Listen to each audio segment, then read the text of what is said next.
school board representative. All right, so we have 15 minutes left. Councilman Frank, do you want to add to the? Just quickly, I'm in complete agreement of a resolution instead of an ordinance again, because we're looking at enforcing laws against ourselves, so. We can't put ourselves in jail. Right. And we're not So, going to fine ourselves. I'm certainly all They should. for this ordinance. I mean, if they violate I it. don't see how we can make it an ordinance, but So keep this, working. this says, so I am gonna, somebody is gonna have to call Cleveland Heights and say, how do you enforce a misdemeanor on yourself? Okay. Well, I was just handed Unless this is intended in case of someone else coming on public property. But we wouldn't come on public property and spray Baseball or people. apply. Baseball. Yeah. Oh, And historically, we had to stop someone from spraying who's killing. really? Okay. And we didn't know they did. Well, So there you here's go. it. Okay, there you go. So that's one of the things that I wanted to talk about, because I live on Adrian, and 2 years ago, they came in a couple of weeks before the school, the baseball stuff started, and there was grass growing on the field, and they sprayed something on it that The school stank. did? I assumed it was the school people, I don't know, but it stank in the neighborhood, every time I walked by it, for a long time. And then, right before the school season, the baseball season started, they came through with graders and graded over the dirt where they had sprayed this nasty pesticide. And the neighborhood started to stink again, and a week later, little kids were playing on that ball field. And I was just outraged. I couldn't believe that. Well, I That's don't what I know. told you And again, happened yeah. when I first Preview. moved in 2003. Yeah. I don't know about the That makes spraying. I sense. know they have tried to grate the fields and to no success. And there has been some serious injuries due to balls hitting weeds and kids getting, so again, but Well, All I see growing on those fields is grass. And Well- I walk by them every day. so my concern is the Right. runoff. Mhm. You know, non-point source, this stuff running off into my streams where I'm trying to keep fish alive. But that makes a lot of sense. So what else? What about the children who play on the ball field Right, though? that's- I mean, they're important too, right? By all So- means. Right, Yes, yes. so the other thing that I wanted to say is, in terms of the makeup of the Environmental Review Board, and we have some other sample ordinances for you guys to look at, but it seems that it would be very important to have somebody with some health expertise around these issues. And also because one of the really important parts of this legislation is the encouragement of the city, and I think it should be an ordinance to use organic pest management whenever possible. And so it seems like it should be important to have somebody who has some expertise in that area. And we have quite a few landscapers in the greater Cleveland area, Cuyahoga County, who have expertise and who have participated even in nonprofit trainings. And some of your city employees have gone to those trainings. Which is, Jim, again, Yeah. with the baseball fields, they've told us they can't spray non-organic stuff. Well, I don't know what they sprayed. So I would imagine, They right. didn't do it this year, and they didn't do it the year before. Not the school, no, the The city. school won't You touch see, our he's fields. talking about the city. Yeah, We the know. school won't touch our fields, and Jim Anderson has told us, Yeah, they just mow. yeah. So it's weeds, it's not grass, so what? So those are Do you five wanna- things I would say. Jean? Oh, I thought it was interesting that we, the city, take care of in the summer, take care of the school property. Just Adrian. Only Adrian Oh. ball field, that's it. Oh, only Yeah, and only Adrian the- Ball. Only the And ball all we do field. is mow. Mhm. Okay, but it can include any application by the city of, To the best of my knowledge, they never have Yeah. done, so I don't know who could. The city does it, but that's part of the reason for this, is that, you know, some future mayor, some future service director, you know, they might believe that the most important thing in a ball field is green grass and no weeds. And Yeah. that, and so this sort of would be the legacy of, you know, of this council and, you know, this group of people who are running the city Of course, to they can leave. come change the law. Well, yeah, but I mean, they'd have to do that. They- but it could I mean, include, And that would be obscene. Yeah, it could and- include, you know, but- and public, applications but- by the city of anything they take care of, be it that one exception of public property Well, and Adrian Ballfield. It's hard to do that, but it's something we need to look at. You want to add? Well, I would say a couple things. First of all, both the schools and the parks have roundup applications going on, and they go around all around the buildings, all around the poles. Anywhere where a weed whacker would normally be used, there's Roundup being applied. What's- I you're see it, you saying- can see the brown, you know it's been applied. The schools, right before they start, they do an application on the front lawns of the schools. But our pool? Are you saying our city has been using Roundup around the pool? In the parks, I In didn't the say park? pool, I said Oh. the schools and the parks are both having Roundup applications. I can see it around the poles, Oh, I can see it around the buildings. Are you sure it's not the closed places stuff? Because where- I've given them the closed stuff, which turns Well, it I down. can't tell you that for sure, but, Because I've been told time and time again they can't. it use looks like, I'd like to know that they're not using it, I guess, is what I'm saying. I would appreciate Yeah, knowing yeah, that they're not. Thank you. The other thing is, I do have these other cities' working legislations that I'd like to show you. There's two different cities. There's Fairfax, California, and then there's Greenville, Maryland. I just stapled them for the ease of passing it out. I don't know if anybody else wants one. Would you like? Thanks, Keith. Would you like one?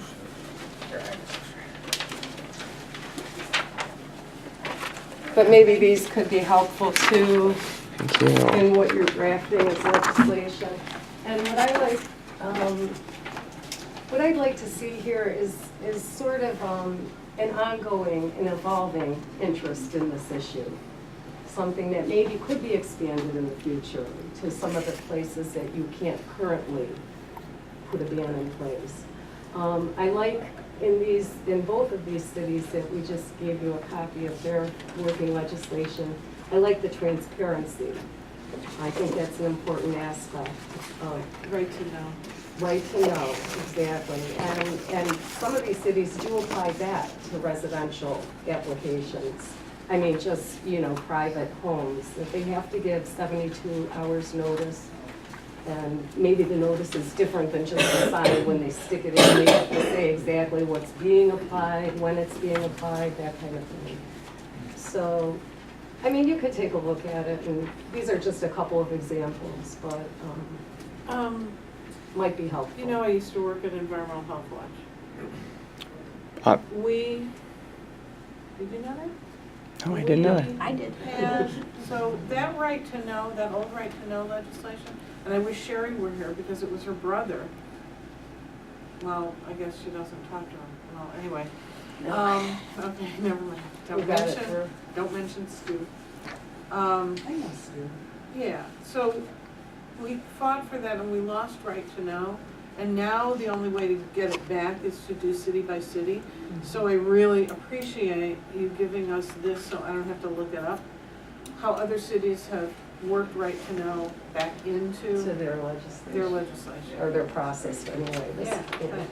The other thing that's included in some of the language is making an effort to keep it off of public property like sidewalks and things like that.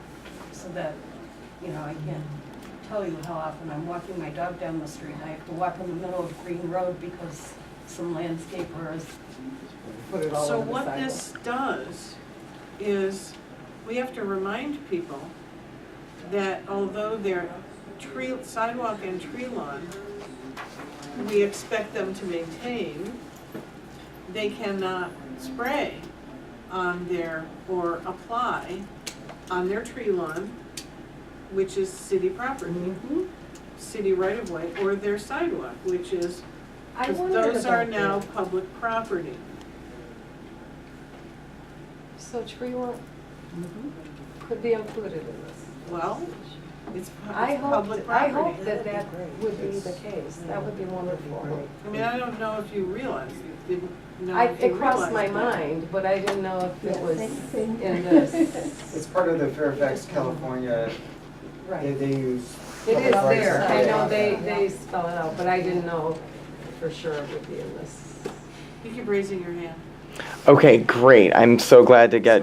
get to this in there because a lot of my suggestions, Jeremy on Ramblewood Trail, a lot of my suggestions have to do with like something that could be augmented and incorporated in a resolution. Like if I'm just concerned about the getting the ramifications of how people find out. If people just find out, oh, the city is not doing something, and then their chain of responsibility ends there, and they don't really consider what they could do, and I think it's really important if we back this up and encourage folks to take their agrochemicals for safe disposal to the the city garage and say that that this is. Have a roundup?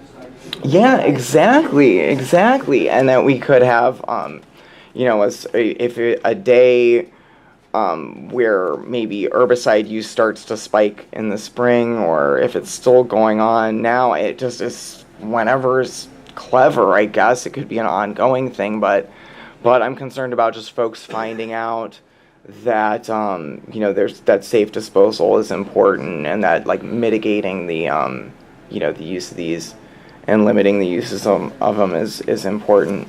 And there's Public education for private property. yeah, if it could go out on, we could declare a Roundup Neurological and Cancer Disease Awareness Day, and have or at least just have something that says on the city calendars and things that, it's the beginning of Well, we have to do herbs. public information and public education on this. Maybe Mhm. it's also on these other cities. And there's a couple other things. If we're gonna make a resolution regarding just national policies, there's the Senator Udall co-sponsors the ban chlorpyrifos bill, which is a big farm worker safety issue for the kids' autism diseases and stuff. And in the U.S. House is the Pollinators Protection Act, the Saving America's Pollinators Act. And there, to send these messages to the fence-sitting senators and representatives to say, co-sponsor this and protect the whole nation too. Can you do it in a minute? Yes. A simple question. If you're looking to enact this type of legislation, how is that going to impact your local businesses? For example, do you now require all hardware stores to put up a sign on their Roundup that this is an illegal product in South Euclid? It's not an illegal product. Okay. This is about public property. Well, if you're talking the tree lawns.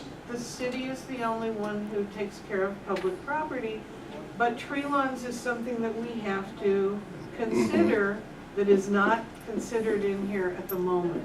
Well, that's, Because that's a good question. It's not that that's illegal, it's that you can use it everywhere else except your tree lawn. I mean, maybe that's what it is, and if public information on the packaging at the stores, at Carter's or Lenny's helps, or Walmart helps. I mean, I'm just pointing out that there are Yeah, retail that's a places great- that are selling Right. that would have to sort of buy into being in compliance. No, they Or- can sell all they want. Yeah. It's the So- people, it's where people use it. Right. They sell muriatic acid. people don't use that improperly in the wrong place, but they still sell it, so you can use it properly in the right place. But that's a good suggestion. Muriatic acid, it's a heavy-duty like cleaner for tubs and it's also used in pool cleaning mixtures, pool disinfectant mixtures in low doses. Okay. So, do I, so we go back and we play with language, and we ask the school board to weigh in. So, on our next meeting, we would invite the school board to come, and who else? Well, let's see, the other library Do you? Okay. and park, Metro Park. Welcome to the peanut gallery. Well, boy, I do know the library currently has been using organic, because they yeah, have a sign up on there. yeah. And Well, if they're affected by this ordinance, we should probably get buy-in from them. Well, yeah, boy, Metro Park, okay. I'll get You'd be invited. our Metro, well, they're one of our CWMA partners. But also, who else? There was supposed to be somebody else. Oh, I can get Mel Hauser to come from Good Nature. You feel good about Good Nature? Okay. Yeah, and maybe somebody with some health expertise. I know that this was a long time ago when I was living in Cleveland, that Pat Carroll, who was with that. Oh my God. At that time. Really? Yeah. Oh, yeah, but he He was a county executive. doesn't really know.